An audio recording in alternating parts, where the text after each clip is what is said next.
I once had an argument or a discussion with a friend about whether 50mm lenses are good for wildlife photography. I don't think they are, because you have to move yourself so close to the wildlife that they typically run away.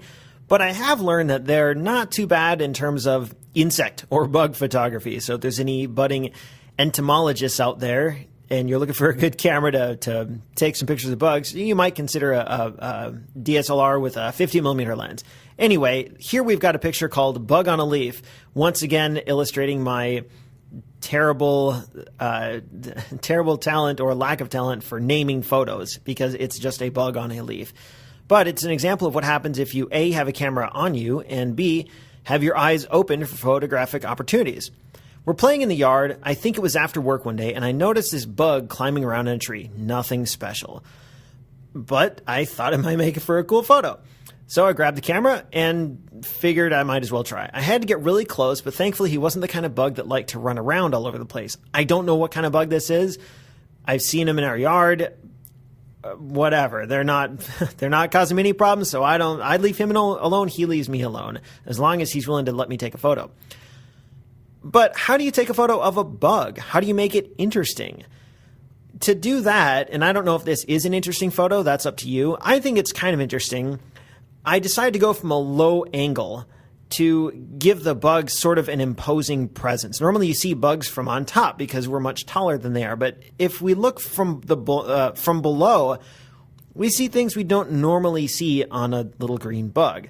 And I also like that the bug is in the context of a tree. He really stands out. If you look at this photo for the first time, immediately your eyes are drawn to the middle left portion with this big black bug, and then you see the tree, the leaves around him, and in the way background you see some more greenery that's blurred out, and that bug really stands out. And I like the orange tips on his antennae.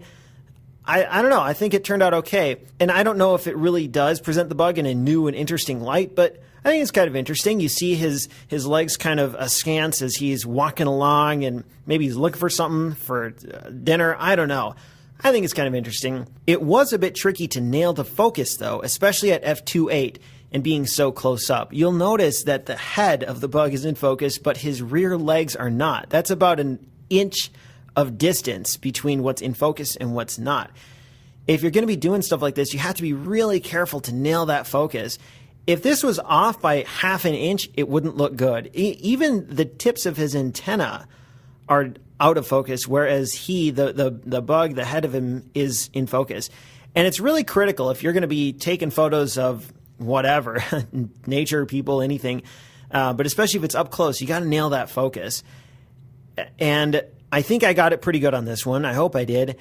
Maybe 2.8 was a little too sharp, but honestly, I don't think so, because otherwise there'd be too much depth of field. Right now we have a very, very shallow depth of field. If it was a wider aperture, f4, I think there'd be too much going on. You wouldn't see the sharp bug. You would see everything.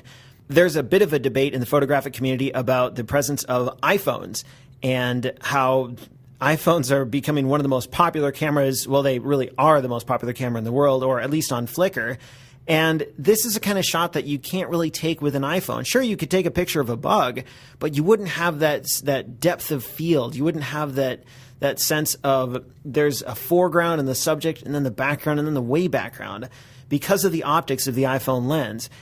It's one of the advantages of having an actual DSLR camera, or even if you've got a mirrorless or some other type of dedicated camera, you can create these photos, especially with the right lens, that you might not create otherwise with an iPhone. So if you do have an iPhone and you like using it for photos, great, that's awesome. As long as you're taking pictures you like, more power to you. But if you're looking to step up your game just a little bit, maybe invest in a dedicated camera, particularly one with interchangeable lenses, so you can try out these new photographic opportunities that your iPhone maybe isn't the best at. The bottom line, though, is whatever you have, whatever equipment you're working with, make sure you know it and you know how to operate it so that when these opportunities present themselves, that you can take the photo that you really want to take.